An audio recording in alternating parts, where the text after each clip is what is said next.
2007 সালের 7 মার্চ একটি কথিত দুর্নীতি মামলার আসামি হিসেবে তারেক রহমানকে তার তৎকালীন ঢাকা ক্যান্টনমেন্টের মইনুল রোডের বাসা থেকে গ্রেপ্তার করা হয়। এরপর রিমান্ডের নামে নজিরবিহীনভাবে তাকে সীমাহীন শারীরিক নির্যাতন করা হয়েছিল।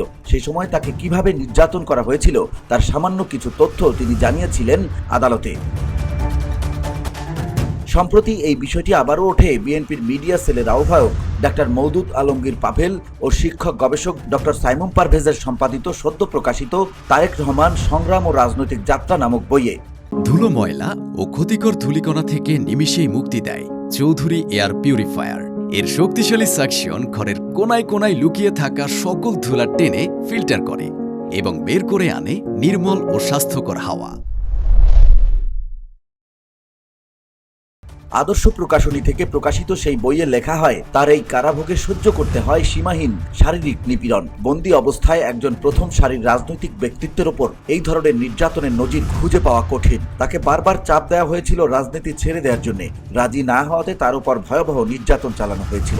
2007 সালের 28 নভেম্বরে আদালতের কাঠগড়ায় তিনি তার উপর অমানবিক নিপীড়নের বিবরণ তুলে ধরেন।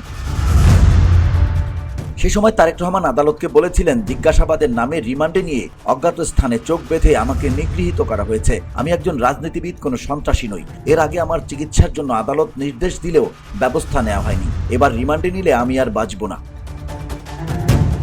আমি রিমান্ডে শারীরিকভাবে এতটাই নির্যাতনের শিকার হয়েছি যে এখন মেরুদণ্ড সোজা করে দাঁড়াতে পারছি না। চোখ বেঁধে অজ্ঞাত স্থানে নিয়ে আমাকে ক্রসফায়ারে হত্যার হুমকিও দেওয়া হয়েছে। 24 ঘন্টা মোটা কাপড় দিয়ে চোখ বেঁধে নির্জন স্থানে নিয়ে নির্যাতন করা হয়েছে আমাকে। তিনি বলেন, তাকে হাসপাতালে ভর্তি করা হলে আদালতের চিকিৎসকদের দেয়া মেডিকেল রিপোর্টে বলা হয় তারেক রহমানের বিশেষায়িত অর্থোপেডিক চিকিৎসার প্রয়োজন হবে। নির্যাতনে তার মেরুদণ্ডের 6 ও 7 নং হাড় ভেঙে গেছে, আরও কয়েকটি বেঁকে গেছে। মেরুদণ্ডের 33টি হাড়ের মাঝে দূরত্ব কমে গেছে।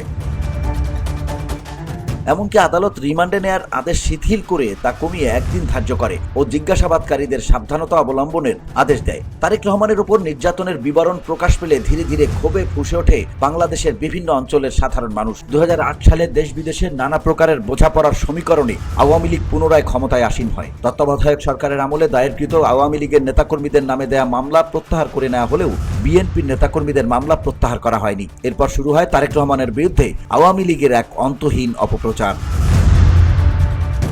VOD Bangla news desk.